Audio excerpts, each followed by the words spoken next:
제목이 너무 딱 맞는데요. 네, 오늘 설교 주제하고 딱 맞는 찬양. 하여튼 감사합니다. 우리 지휘자의 영성인가요? 찬양대의 영성인가요? 하여튼 감사하다는 말씀을 드리겠습니다.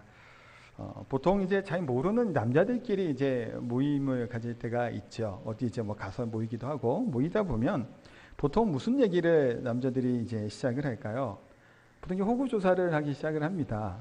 여자들은 어떤 얘기부터 시작하는지 모르겠지만, 뭐 고향이 어디냐 물어보게 되고, 어느 학교냐, 또 중요한 건 또 나이죠. 나이도 또 물어보게 됩니다. 그러면서 나름대로 이제 서열을 뭐 정리해야 되나 할까, 하여튼 그게 좀 정하죠. 그러다가 남자들이 모여서 하는 얘기 중에 또 물어보는 데가 있어요. 너 어디 갔다 왔냐고 물어보죠. 어디 얘기하는 걸까요? 군대 이야기를 항상 합니다. 그래서 나는 뭐 어디를 다녀왔다. 또 거기서 또 허풍도 좀 보태기도 하죠. 뭐 사실 남자들끼리 허풍은 별로 통하지 않아요. 왜냐하면 뻔하기 때문에 그 허풍인지 거짓말인지. 근데 여자들은 잘 모르니까 그 앞에서 허풍을 떨면 별로 여자들은 좋아하지 않음에도 불구하고 군대 얘기들을 이제 종종 하게 됩니다. 그런데 왜 남자들이 군대 얘기를 꼭 그렇게 할까요? 군번 외우고 계시죠? 총기 번호도 외우시잖아요. 그거 어떻게 외워요? 그 오래됐는데. 근데 외운단 말이에요. 신기한 일이에요. 그래서 이런 얘기가 있더라고요. 남자들에게 인생의 강렬하고 자극적인 인생의 체험이 바로 군대이기 때문에 이렇게 오래 기억을 한다라고 하는 얘기가 있는데, 또 일리 있는 얘기인 것 같습니다. 물론 더 심한 무슨 강렬한 그런 것을 경험하면 그것이 기억에 남기도 하겠으나, 남자들이라고 하는 공통적인 대한민국의 그 많은 사람들이 공유할 수 있는 그런 좀 큰 나름 뭐 충격적인 그런 내리에 남는 그런 사건이 이제 군대 갔다 온 것이기 때문에 아마도 군대 이야기를 남자들이 하는 것이 아닌가라는 생각을 해보게 됩니다. 우리 성도들이, 그리스도인들이 모이면 무슨 이야기를 할까요? 어떤 이야기를 가장 좋아하면서 할까요? 소곤소곤하고 흉보는 거 얘기하는 거 아니에요. 이거 좋은 얘기입니다. 뭔 얘기를 가장 많이 쓰죠? 설교랑 연결이 된다 그랬죠. 뭘까요? 성도들이 교회에서 가장 많이 쓰는 단어, 한량없는 은혜. 그렇죠. 은혜를 우리가 가장 사실은 좀 많이 얘기합니다. 만약에 이 설교가 끝나고 또 좋고 그러신 분들은 이제 나가시면서 저한테 얘기를 뭐라고 하죠? 네, 은혜 받았습니다. 얘기를 합니다. 그 얘기 하라는 얘기 아니에요. 이거 오해하지 마세요. 네, 꼭 얘기하는 혹시 또 은혜 받았을 때만 얘기하시면 되고, 하여튼 그렇게 은혜 받았으면 얘기하고, 또 우리끼리도 얘기하죠. 때로는 참 오늘 은혜 받았다라고 이야기를 하고, 또 오늘 찬양대 찬양, 저는 은혜 받았습니다. 왜냐하면 제가 또 오늘 말씀 전하고자 하는 그것과 또 맞기도 하고 가사도 참 좋아서 은혜 받았어요. 은혜 받았다는 얘기를 이렇게 우리가 참 많이 씁니다. 그러면 은혜가 뭘까요? 우리가 교회에서 이렇게 많이 사용하는 단어이죠. 은혜라고 하는 말. 은혜는 사실 히브리어에 크게 두 가지 정도로 이제 쓰게 되는데, 하나는 헤세드라고 하는 말이고, 또 다른 말은 헨이라고 하는 말이에요. 이 두 가지는 좀 비슷한 의미를 가지고는 있는데, 이제 같은 것은 뭐냐면, 먼저 헨이라고 하는 것이 오늘 좀 얘기할 거예요. 왜냐하면 오늘 룻기에는 이 헨이라고 하는 단어를 쓰고 있기 때문이요. 이 단어의 의미는 구부리다라고 하는 의미의 뜻을 가지고 있습니다. 구린다는 게 뭘까요? 위에서 아래로 이렇게 구부려진다라는 의미들이에요. 그 의미로 따지면 뭘까요? 윗사람이, 위에 있는 분이 아랫사람들한테, 또 낮은 사람들에게 베푸는 호의를 바로 은혜라고 이야기를 하는 겁니다. 그러니까 받을 자격이 되지 않음에도 불구하고 베풀어 주시는, 그것도 자발적으로 강요가 아닌 스스로 원하셔서 베풀어 주시는 호의, 그것이 바로 은혜라고 이야기를 합니다. 도나드 반 하우스라고 하는 이제 분이 이렇게 얘기를 참 잘 정리를 하신 것 같아요. 잘 들어보세요. 위를 향한 사랑, 위를 향한 사랑, 그것은 예배다. 그렇죠. 우리가 왜 이 자리에 나와 모여 계시나요? 뭐 때문에? 하나님을 사랑하기 때문에 예배 드리는 겁니다. 사랑의 행위가 예배라고 얘기해도 사실 틀린 말이 아니에요. 근데 예배를 드리지 않으면, 제 예배를 소홀히 여기고 뭐 별것째 가치를 떨어뜨리면 내가 하나님은 사랑한다고 하는 것이 거짓이 될 수도 있다는 거 맞잖아요. 그렇죠? 위를 향한 사랑은 예배다. 바깥을 향한 사랑은 이분은 자비다라고 이야기를 합니다. 그다음에 아래를 향한 사랑은 그것이 바로 은혜입니다 라고 이야기를 하는 거예요. 위에서부터 내려오게 되는 사랑, 그것이 은혜입니다. 은혜는 우리가 알고 있는 것처럼 하나님의 선물입니다.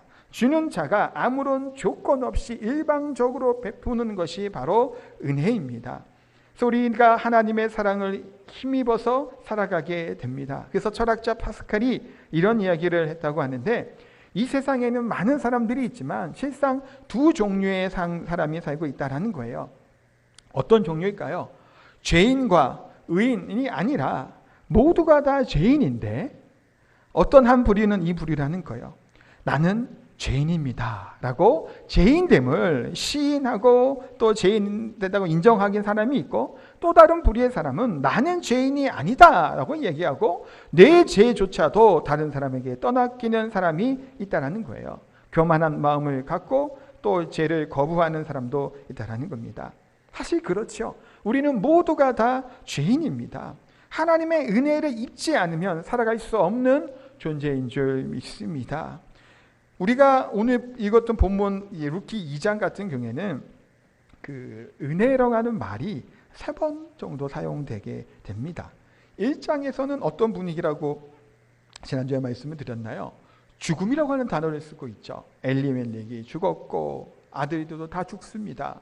그 1장의 분위기는 굉장히 어두워요. 또한 죽음의 그림자가 가득 드리워져 있는 것 같은 그런 하여튼 분위기가 1장이죠. 그래서 1장 마지막 절에 추수할 때로 희망이 열려져 있다라고 말씀드린 것처럼 2장으로 넘어가게 되면 은혜라고 하는 말들이 등장하기 시작합니다. 사실 우리가 1장 본 것 봐서 알다시피 나오미는 모든 것을 잃고 고향 땅으로 돌아오게 되는 처량한 신세로 지금 뚜벅뚜벅 이 며느리 데리고 들어오고 있죠. 이때 이 사람들이 나오미가 왔다 얘기했을 겁니다. 그런데 그들의 행색과 모습이 어땠을까요? 금이환영하는 모습이 아닙니다. 비참한 모습으로 돌아오고 있죠. 그럼 어떤 마음이 나오미가 들까요? 나를 동정하는 저 눈빛을 봐도 어떻게 볼까 그것을? 이 사랑의 마음으로 받지를 못하겠죠. 싸늘하게 보는 것 같고 나를 조롱하는 것 같고, 그러니 나오미가 왔다 그것이 그렇게 좋게 들려지지가 않는 겁니다. 그만큼 이 형편이 상황이 절명력의 가운데 시작하게 됐다는 거예요. 그래서 1장 22절에 보리 추수할 때라고 말씀을 드렸죠. 그런데 보리 추수가 끝나면 밀추수를 합니다. 밀추수가 끝나면 한 해 농사가 끝입니다. 그런데 지금 베들레헴 자신의 그런 기업이 있고 땅이 있을 거 아니에요? 그 땅에서 뭐가 있나요? 아무것도 없어요. 지금부터 뭔가 추수를 한 뭔가 이제 그 물이 심고 뭘 해도 1년 정도의 시간이 아직도 필요합니다. 이제 추수 때니까. 추수 때다라고 하는 것이 소망과 희망을 향한 메시지다라고 말씀을 드렸지만 현실은 뭔가요? 이젠 추수가 끝나면 농사가 끝났다라는 것을 이야기를 해요. 그러면 추수한 것을 가지고 살아야 되잖아요, 이제는. 근데 지금 나오미하고 룻은 어떤가요? 아무것도 없다라고 하는 현실은 뭘까요? 절망이에요. 누구에게인가 도움을 받지 않으면 살 수 없는 상태, 그것이 바로 나오미와 룻의 상태라는 겁니다. 더군다나 지금 이 가정에는 남자가 없지 않아요. 그럼 누가 농사를 짓고 이것을 하냐라는 거예요. 거의 불가능한 상황입니다. 그래서 하는 것이 뭐죠? 이삭 죽기를 하는 겁니다. 하나님께서는 율법을 통해서 모든 그런 이삭까지도 싹싹 털어서 추수하라고 말씀하시지 않아요. 어느 정도 추수해 가면 남겨두라고 얘기하시죠. 남겨둔 거는 누가 먹을까요? 고아와 가부들이 먹게 됩니다. 또한 이방인들을 위한 양식으로 남겨두게 됩니다. 그러니까 나오미와 룻도 사실은 남의 논에 가서 이삭을 주어서 먹을 수 있는 방법밖에는 없는 상황에 처해져 있는 것이 2장 초반절의 부분이에요. 그러니까 룻이 뭐라고 하나요? 시어머니에게 이삭을 주어 오겠다라고 이야기를 합니다. 그때 3절에 이렇게 말씀하죠. 3절을 같이 한번 읽도록 하겠습니다. 룻이 가서 베는 자를 따라 밭에서 이삭을 줍는데 우연히 엘리멜렉의 친족 보아스에게 속한 밭에 이르렀더라. 여기서 보면 우연히라고 하는 단어가 나옵니다. 이 단어는 의미하는 것이 뭔가요? 룻이 의도적으로 보아스의 밭으로 갔다 하는 것이 아니에요. 내가 지금 이삭을 줬는데 내 가까운 친족이 누구누구가 있더라. 그런데 이 보아스라는 사람이 인품도 좋고 성품이 좋다고 하니 내가 거기 가서 조금 주어야 되겠다라고 했던 계획이 아니라는 거예요. 그냥 이삭을 주우러 갔는데 우연히 그 밭에 갔다. 그것이 보아스의 밭이라는 겁니다. 4절 말씀 앞에 부분을 같이 한번 읽어보도록 하겠습니다. 마침 보아스가 베들레헴부터 와서 베는 자들에게 이르되, 여기까지 볼게요. 마침 또 보아스도 베들레헴으로 와서 자신의 밭을 둘러보고 있는 상황이 된 겁니다. 이삭을 줍는 것 외에 사실은 룻은 아무런 생각이 없었죠. 그냥 밭을 따라 간 겁니다. 우연히 들어갔던 그 밭이 친족이었던 보아스의 밭이었고, 마침 보아스도 이곳에 와서 둘의 만남이 이제 실현되게 된 거예요. 우연히, 마침이라는 단어가 무엇을 의미하고 있을까요? 그 다음 이제 이야기를 뜻하고 있는 표현들의 단어라고 얘기할 수 있습니다. 노사연의 대표곡이 뭔가요? 저는 생각나는 게 하나밖에 없는데, 노사연의 대표곡 뭐죠? 만남이죠. 한번 앞에 부분 어떻게 부르나요? 우리 만남은 우연이 아니야. 뭐 하여튼 그래요. 만남이 우연이 아니다라는 겁니다. 성경은 지금 우연히 갔다고 하는 얘기는 뭘 의도하는 거냐면, 룻의 동기가 특별한 의미를 가지고, 이렇게 동기를 가지고 그곳에 간 것이 아니다라는 것을 이야기를 하는 거죠. 여기서 뭘까요? 우리는 우연히라고 하는 이야기를 사용하지 않아요. 우리 그리스도는 뭐라고 얘기하죠? 하나님의 섭리라고 이야기를 하는 겁니다. 그것은 은혜 안에서 일어나는 일이에요. 우리는 때로는 살다 보면 이렇게 우연히, 아니면 어떻게 좋은 일이, 또 행운이, 운이 좋다라고 얘기할 만한 것들이 사실 주변에 일어날 때도 있습니다. 그래서 뭘 보나요? 오늘의 운세 같은 거를 보는 사람들 있죠. 어플도 요즘에 있을 것 같아요. 왠지 모르겠지만. 그럼 왜 볼까요, 그것이? 혹시 좋은 일이 생길까? 그래서 예전에 전에 어떤 집사님이 지하철 얘기하지 말라 그랬는데 공감을 못한다고. 근데 하여튼 지하철에서 많이 일어나는 일이니까 신문을 보통 펼쳐서 본단 말이에요. 예전 얘기예요. 보면 거기에 신문이 항상 오늘의 운사가 나와요. 띠별로 오늘은 이러이러하다는 것을 이제 유심히 보는 사람들이 참 많아요. 왜 그럴까요? 뭔가 좀 행운이 좀 자신에게 있기를 바라는 그런 마음들이 사실은 있습니다. 그래서 때로는 예전에 이런 얘기도 있었죠. 길거리 캐스팅 됐다는 얘기 들어보셨죠? 요즘에는 그런 시대는 아닌 것 같아요. 어릴 때부터 준비되고 이렇게 훈련된 사람들이 이제 연예인으로 데뷔하지, 길거리에 딱 보고 이렇게 그런 건 거의 없어요. 근데 참 운이 좋게도 그렇게 됐다라는 얘기들이 사실은 있습니다. 사실은 그런 것들이 행운이라고 하는 것들을 우리가 은혜라고 얘기하기는 사실은 조금 곤란하고 어려울 때가 있습니다. 은혜라는 단어를 쓰는 것은 뭘까요? 하나님의 안에서 일어나는 일들. 사실 제주 땅 얘기를 제가 일부에 잠깐 했는데, 제주의 땅값이 굉장히 올랐습니다. 몇 년 전에 올랐나요? 10년 전에 비쌌나요? 아니잖아요. 제가 제주도 내려올 때만 해도 그렇게 안 올랐어요. 한 6년 전쯤에. 근데 한 5년 전, 6년 전부터 오르기 시작했잖아요. 그때 땅에 가지고 있는 사람들은 굉장히 많이 부자가 됐다는 얘기를 들어보게 됩니다. 반대로 그런 다른 분도 있더라고요. 땅을 가지고 있다가 한 6년, 7년 전에 팔았대요. 조금 오르길래. 그러고 났더니 2배, 3배로 올랐다라는 거예요. 그럼 우리 교회 안에서 누가 들은 거예요? 그런 일이 있어요. 그러면 뭔가요? 그 사람은 불행인가요? 행운이 아니고? 그런 단편적인 가수가 우리가 우연이다, 행운이다라고 얘기할 수는 없겠죠. 근데 결과적으로 하나님의 은혜고 섭리라고 하는 것은 결과는 어떻게 끝나는 걸까요? 해피엔딩으로 끝나는 거죠. 땅이 막 올라서 굉장히 부자가 됐어요. 그래서 되게 잘 살게 됐어요. 그래서 잘 살고 끝났으면 다행인데, 자세한 이후에 무엇인가 문제가 생겨서 오히려 가정에 문제가 생긴다라면 그것은 행운이고 은혜라고 얘기할 수 없다라는 겁니다. 은혜는 우연이 없다라는 거예요. 하나님의 섭리만 있다는 사실을 우리가 기억해야 됩니다. 하나님은 우리의 삶을 철저하게 그분의 계획과 의도를 가지고 완벽한 개입이 그 가운데 일어나게 되는 겁니다. 우리가 일상 속에서 일어나게 되는 순간순간의 결정들, 선택들을 통해서 하나님의 섭리와 계획이 이루어져 간다는 사실을 우리가 알아야 됩니다. 룻기를 통해서 보는 것도 바로 이와 같은 거예요. 하나님께서는 또한 룻을 변화시키고 다시 비천한 자리에서 높여주시는 방법은 사람을 통해서 높여주셨는데, 12절에 보면 보아스가 룻에게 이제 축복하면서 이야기를 하는 내용들이 나옵니다. 여기 보면 이런 말을 해요. 그의 날개 아래 보호받으려라고 말씀하죠. 그 얘기는 여호와의 날개 아래 보호를 받기를 내가 원한다, 빌어준다, 축복해준다 라고 하는 그 이야기예요. 그런데 보세요. 하나님께서는 누구를 통해서 룻을 보호해 주시나요?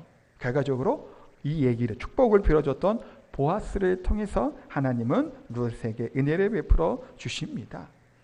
우연히 이 얘기를 갖고 한번 말씀도 드리면, 예전에 이제 여기서 오기 전에 저쪽 교회에서 이제 섬겼을 때 입주 예배를 드린 적이 있어요. 그때 그 이사 가셨던, 이 집을 사서 가셨던 그 집사님이 그곳에 집을 얻기까지 50번 정도를 다녔다라는 얘기를 합니다. 물론 가정은 있을 수도 있겠으나 그만큼 굉장히 많이 다녔다는 거예요. 그런데 우연히 지금 사는 이 집을 발견하게 되고, 마침 이 집 주인이 일찍 집을 내놓아서 싸게 내가 들어올 수 있었다라는 얘기를 하는 겁니다. 우연히, 마침. 그렇죠. 저도 제주도에 내려오기 전에 서울에 살았습니다. 성북동 쪽에 살았는데, 그때 우연히 그 학교 게시판에 들어가 보고 거기에 사역자를 뽑는다라고 하는 공고를 제가 발견하게 되고, 마침 그 교회, 가려고 했던 교회 교육 목사님이 제 아내 후배예요. 또 마침 거기 담임 목사님이 제가 파이디온에서 또 대학원 때 좀 배웠는데, 그때 같이 친하게 지냈던 목사님하고 또 잘 아는 사이예요. 그래서 거기에서 내려오게 돼서 제가 제주도에 내려오게 됐습니다. 그런데 1년 전에도 그런 공고가 있었어요. 근데 그걸 보고 제주도인데 이게 내려온다는 생각을 안 했거든요. 그래서 제주도 그냥 그런 것도 말았었지만, 만약에 제가 1년 전에 제주도에 먼저 내려왔다면 평안교회에 왔을까요? 안 왔을까요? 모르죠. 그거는 사실은 알 수는 없어요. 그것이 어떻게 될지는 모르겠지만, 우연히, 마침이라고 하는 우리의 삶의 그 순간순간의 선택과 결정, 그런 것들이 사실 굉장히 일어나게 되는 거예요. 그런데 그 우연이라고 하는 일상들의 삶들, 이 상황들이 마침이라고 하는 하나님이 절묘하게 보아스를 룻에게 만나게 해주신 것처럼 하나님의 뜻이 그 가운데, 우리의 일상 가운데 있다는 사실을 기억해야 됩니다.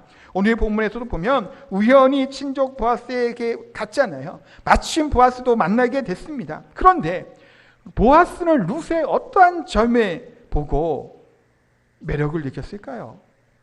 룻이 굉장히 매력적인 여인일까요? 성경에 룻의 외모에 대해서 기록된 구절이 없어요. 제가 알기로는. 혹시 있으면 우리도 없어요. 그런데 룻의 모습은 또한 어땠을까요? 이삭을 주어요. 여기서도 이제 우리 이렇게 촌에 가서도 일하고 하시기도 하잖아요. 이삭 죽게 하시는 우리 권사님도 계시고, 어떤 복장으로 가시나요? 지금 이런 복장 예쁘게 다 입고 오셨잖아요. 멋있게들. 이런 복장으로 이삭을 주우러 논에 가서, 촌에 가서 일을 하시나요? 아니면 두건 같은 거 쓰고 팔 토시 같은 거 하고 몸빼바지 같은 거 입고 그러면서 일을 할까요? 룻은 어떤 모습으로 일을 하고 있을까요? 지금 외적인 모습으로 룻이 굉장히 아름다워 보이기는 사실은 힘들어요. 보시면 고생 하다가 모압에서 들어온 거잖아요. 그리고 가진 것도 없고 또 일하느라고 하루 종일 성경에 보면 잠깐 집에 가서 쉰 것 외에 지금까지 일하고 있다는 얘기는 땀도 흘려가면서 애쓰고 수고하며 계속 지금 이삭을 줍고 있는 상태입니다. 이런 외적인 그런 모습은 절대 보아스가 한눈에 보고 뿅 갈만한 대단한 것이 아니었을 거예요. 성경에도 룻의 아름다운 외모에 대해서 얘기하고 있지는 않아요.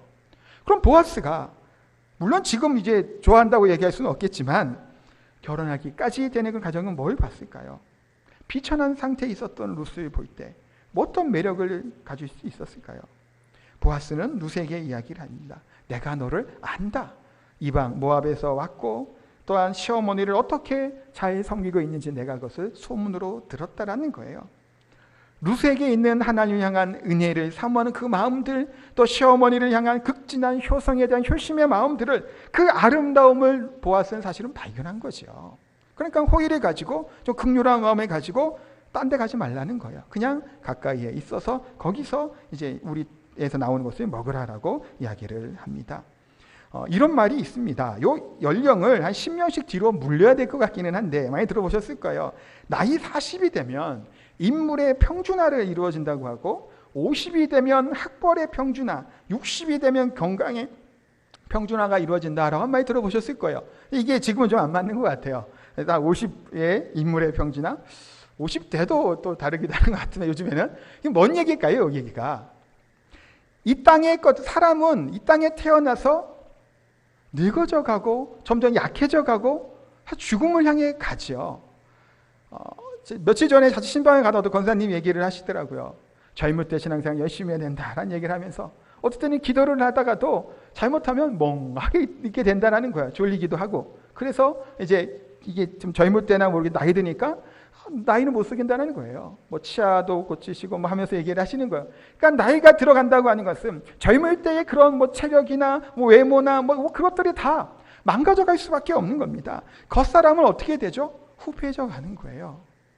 더 정말 무너져 가게 되는 겁니다. 그렇다면 진정한 아름다움은 무엇일까요? 내적으로 나타나게 되는 은혜, 받은 자의 그런 모습들이 바로 진정한 아름다움인 줄 믿습니다. 최근에 연예계의 이혼 소식들이 들리죠. 최근에 이혼했다고 얘기하는 여성 연예인은 얼짱 출신이에요. 검색해 보니까 굉장히 이제 이쁘다고 해서 유명했던 분이죠. 근데 이제 이혼을 한 거예요. 여러 가지 뭐 인스타그램에 막 서로 욕을 하고 비방하는 얘기들이 있다고 하는데 남편이 막 섹시하지 않아서 그랬다 그런 말을 했다는 거예요. 얼짱 출신인데 여자 연예인인데 결혼하고 사니 뭐라는 거예요? 별로라는 거예요. 외모도 그런 겉으로 드러나는 모습들도 사실은 끝이 있는 거죠. 그게 영원히 오래되지 않은 것들을 보게 됩니다.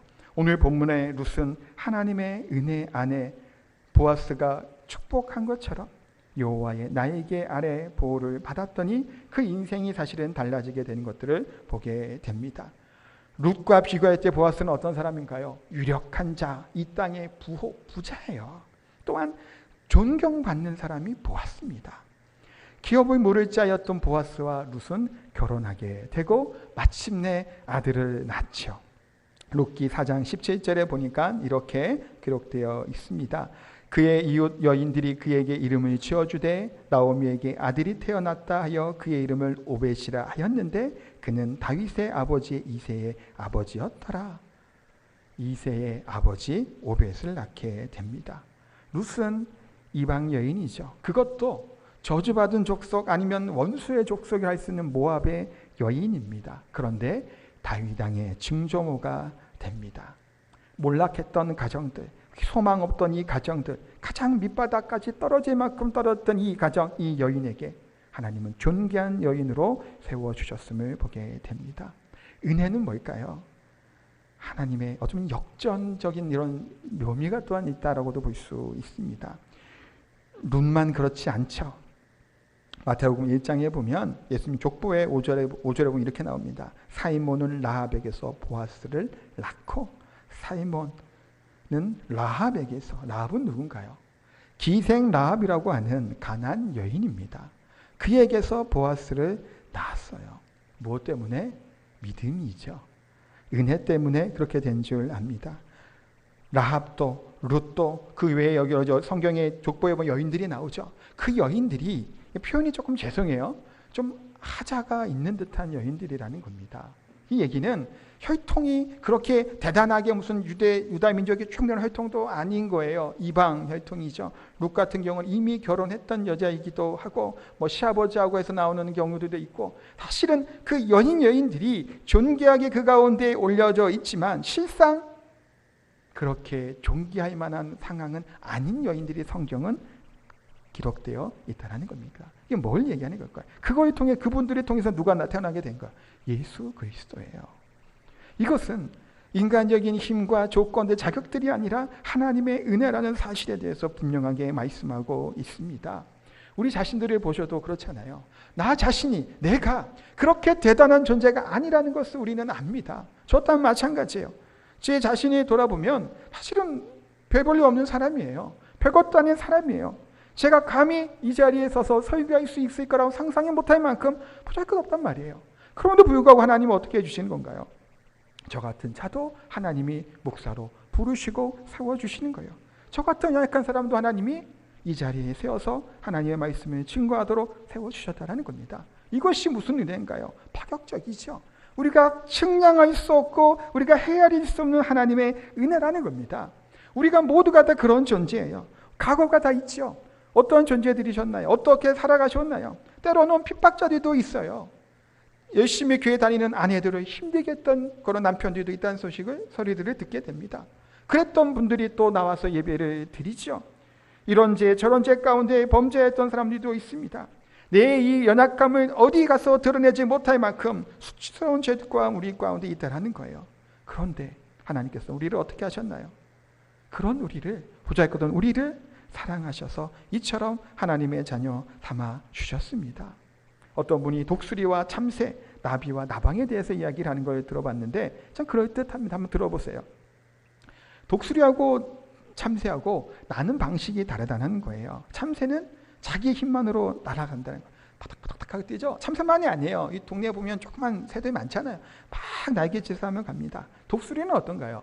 실제로 날아다니는 독수리 많이 보셨나요? 저는 이제 군대가 강원도 고성 철책 쪽에 있어서 근무할 때 자주 봤어요. 사실 날개 보면 되게 멋있어요. 독수리가 하늘 날아갈 때 쫙 날개를 펴고 이렇게 쭉 이렇게 하강한다고 하죠. 그렇게 날아갑니다. 되게 멋있게 날아가요. 나방은 어떨까요? 이분 말이 그렇다는 것 같아요. 이게 과학적으로 증명된 것은 아니에요. 참고로 말이 그렇듯 상황을 생각해 보세요. 나비는 아침에 일어나서 태양빛을 에너지로 삼는다는 거예요. 그래서 젖었던 날개도 말리고 그 태양의 빛으로 말미암아 우아하게 날아다닌다고 얘기를 하는 것이고, 나방은 있는 힘껏 포닥포닥포닥하고 날아다닌다는 거예요. 근데 실상 보니까 생각해 보니까, 저도 이 글을 읽다가 생각해 보니까 나비는 팔랑팔랑, 나비를 가지고 파닥파닥 안 하잖아요. 살랑살랑 날아다녀, 이렇게 정말 우아하게. 근데 나방들이 밤에 막 날아다닐 때 어떤가요? 막 탁탁탁 하면 되게 더럽고 뭐가 묵직하게 그러잖아요. 그런 모습이 하는 거예요. 그럼 뭔 차이일까요? 그것이 다 그거예요. 우리가 어떠한 존재들이냐, 참새냐 독수리냐라는 거예요. 내 힘으로 바둥바둥하냐, 나방처럼 참새처럼, 아니면 하늘의 힘을 받아 살아가는 존재이냐라고 하는 질문인 거예요.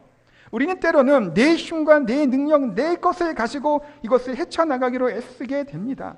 무슨 일을 결정하고 무슨 일을 당하든지 판단하고 결정하는 것이 내 생각으로, 내 결정을 할 때가 많다라는 거예요. 때로는 이 생각이 안 맞을 때가 있죠. 때로는 이것이 틀릴 때가 있어요. 아무리 골똘히 생각하고 고민해도 되지 않을 때가 있습니다. 절망할 때가 있어요. 그런데 반대로 전능하신 하나님께 우리의 마음을 맡기고 우리의 생각들을 맡기면 어떨까? 우리 마음이 평안한 겁니다. 든든하게 되는 겁니다.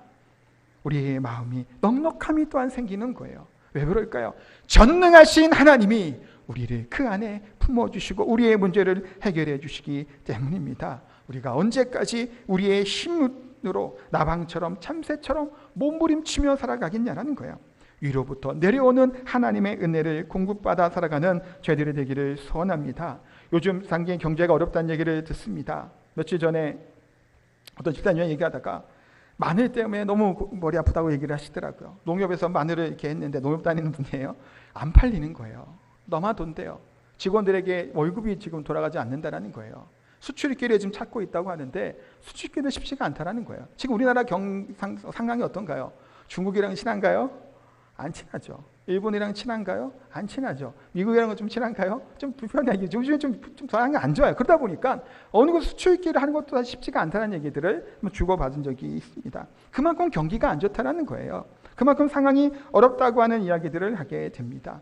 우리의 상황들이 사실은 쉽지 않은 환경들, 상황들이 있어요. 또 우리가 고령화 시대를 맞이하고 있죠. 나이는 점점 들어가는데 그 노년을 어떻게 보내야 될지 계획들은 잘 세우셨는지 모르겠어요. 사실은 그것이 잘 안 돼 있다는 얘기들을 기사에서 본 적도 있습니다. 우리 삶이 우리가 계획한 대로, 예정한 대로 탁탁탁 맞춰서 가지 않아요. 불규칙적으로 우리 인생이 움직이게 되죠. 그래서 어떤 분들은 롤러코스터 타는 것처럼 오르락내리락 한다라고까지 이야기하는 사람들이 있습니다. 그렇다라는 거예요. 우리의 계획들이 얼마든지 변경될 수 있다라는 거예요. 그런데 중요한 것은 뭘까요? 우리가 관심을 가져야 되고 생각해야 될 것은 이렇게 힘든 인생을 왜 살아가고 있느냐라는 그 힘든 거에 맞춰져 있는 것이 아니라 내 삶이 하나님 안에서, 그분의 품 안에서 움직여지고 있는지, 아니면 그분 밖에, 은혜 밖에서 혹시 겉돌고 있지 않은지, 그것이 중요한 거예요. 지금 조금 힘들 수 있지요. 은혜 안에 거하고 믿음 안에 살아도 우리의 인생이 사실은 오르락가르락해요. 신앙이 좋고 영성이 깊다고 아무런 일도 없이 항상 형통하지 않는다라는 거예요. 신앙생활 매우 잘해도 그렇게 잘했던 사도들은 다 죽었어요. 순교당해서. 그게 보장해 주지 않는다라는 거예요. 그러나 그들은 뭘까요? 은혜 안에 있고 복음 안에 있었고 믿음 안에 있었기 때문에 그들은 승리한 삶을 살 수 있었다라는 겁니다. 우리 또한 은혜 안에 거하는 자들이 되기를 소원합니다. 베냐민 슈멀크 목사님 얘기를 하고 마무리하도록 하겠습니다. 독일의 목사님이신데 이분이 신방에 갔다가 돌아왔는데 집이 다 불타버렸대요. 근데 어린 형제 둘을 남겨두고 갔는데 집이 불탄 거예요. 그건 얼마나 속 놀랐겠어요. 그래서 막 찾다 보니 막 뒤져봤대요. 그랬더니 두 형제가 부둥켜안고 죽은 모습을 거기서 발견하게 됐다고 합니다. 이게 1704년에 있었던 이야기입니다. 당시가 뭐였냐면 루터교하고 이제 종교개혁 그 이후에 일어나게 되는 이제 전쟁들이 굉장히 심했던 상태라고 할 수 있는데 그때 당시에 있었던 아마 그들의 방화였을 것으로 보게 됩니다. 그때 이분이 절망하고 막 그런 가운데 찬양시를 썼습니다. 그것이 바로 549장 찬양이에요. 내 주여 뜻대로 행하시옵소서. 온 몸과 온 영혼 다 주께 드리리니 이렇게 고백을 한 거예요. 사실 이거는 우리가 좀 번역을 하면서 고백을 한 건데 거기 원어에 보면 하나님, 예수님도 이렇게 고생하셨죠. 예수님도 고통, 이런 말들이 사실 좀 들어있다고 해요. 두 아들이 불타 죽은 그 현장에서 그 자리에서 이것을 시했었다고 합니다.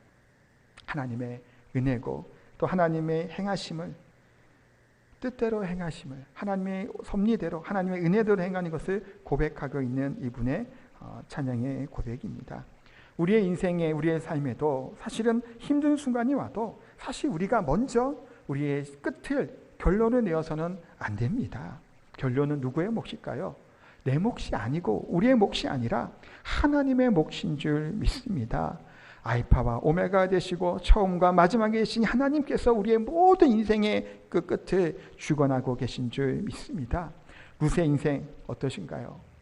인생 역전이 일어나게 됐잖아요. 더 이상 소망 없는 비참한 가운데 하나님의 은혜 가운데 거할 때 인생이 변화된 것처럼 은혜보다 더 강력한 우리의 삶에 보장은 없다라는 사실을 기억하시기 바랍니다. 그 인생의 은혜의 그 현장에 하나님께서는 어떻게 역사하실까요? 우연과도 같은 일을 통해 근데 마침내 이렇게 이루시는 우리 하나님, 그것은 바로 은혜인 줄 믿습니다. 그 안에 거하시고 은혜 안에 살아가는 저와 성도님 되시기를 예수님의 이름으로 축복하고 기도합니다. 찬양하도록 하겠습니다.